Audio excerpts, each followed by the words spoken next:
All right, kicking it back up. And Brenda is going with d4. And let's go knight f6 again. And we've got a potential collie player on our hands. So I'm going to go ahead and try to play for e5. Okay. Stonewall Attack. Yep. Riveting.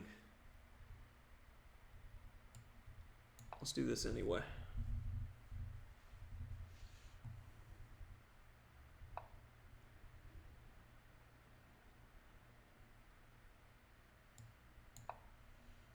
Keep tension.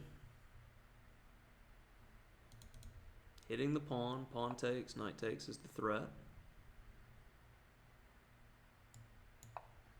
Keep tension. When your opponent wants you to relieve the tension, see if you can't not do that.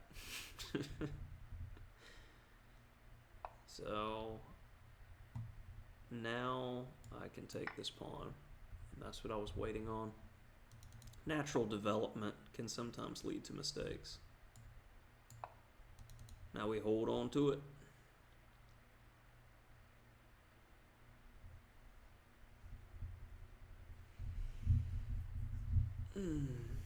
Now it's an interesting concept. The Stonewall in and of itself is not the best opening. The Dutch doesn't have a very, very strong reputation, but it does have a strong following. Stonewall Attack is not going to be like so much better. I think he's going for Queen C1, so that's why I was go ahead and doing a little bit of a solidification here. Now let's see if we can't figure out how to finish development and consolidate the edge. I'm not too quick to move the knight because I want control over e5. So let's go with b6 with the idea of simply developing the bishop to b7, connecting the rooks, finishing development, and seeing what's going on. And then he clearly is trying to hammer through, but now I'm starting to get counterplay. And if d5, that would be a terrible positional move because I can sink in on e5 forever. And he definitely does not want to allow that. My idea is not so much to attack e4 because he's going to have to play e5 to generate counterplay at some point, as we see it happening here. So let's take some time. Go ahead and do that. And now we'll take here.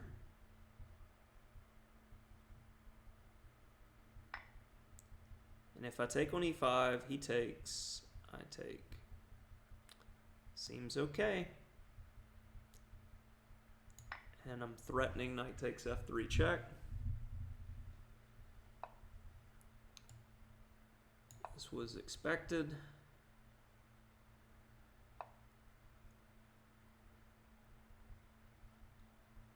Ooh, there's potential nastiness. Oh man, that knight on f1 is holding it together. I was looking at like f5, bishop takes, rook takes, queen takes, rook takes d2, and then knight takes f3, but it doesn't quite work. So let's avoid potential nonsense. Simple, effective, king h8. No checks.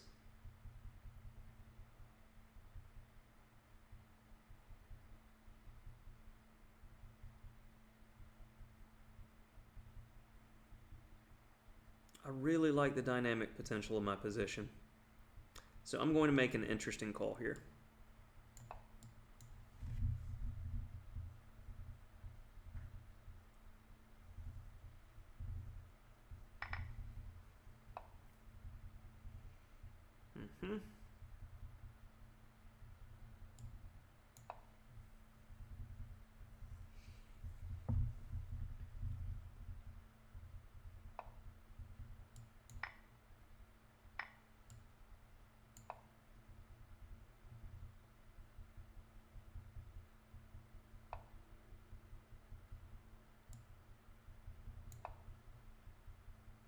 This knight has been terrible the whole game. It's driving me nuts.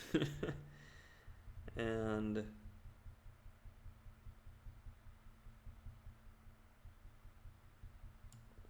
let's play this position anyway, because why not?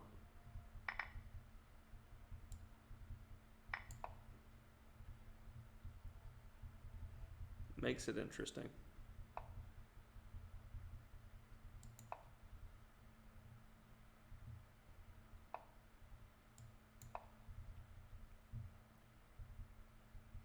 With the time and all the other factors.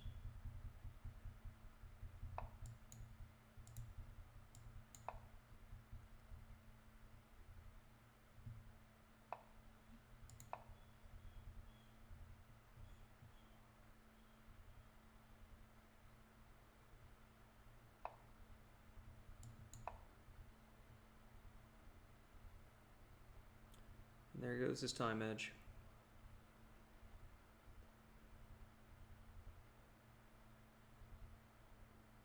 And the game. Alright. Not a terrible game by my opponent, but like I said, I'm just not a big fan. When somebody plays e3 on move 2, it's already telegraphing that they're either going for the very solid but simple Kali or the Stonewall Attack. And e4 is probably a good objective try to backdoor into some kind of perk or something, but you still have used a full move with white. Often in this position, I'll see knight d2, and then after e5, they think they're getting something going, but when you hit them with knight g4, this is just already completely busted. So if you're a King's Indian player, I mean, this is the way to go. But e4, I'll be honest, I haven't seen this. But e5, I have the right judgment call. And here, would not consider this move if the engine wasn't recommending it. d5. This seems extremely counterintuitive. And what in the world? Oh, okay, everything liquidates this way. But white ends up getting this development.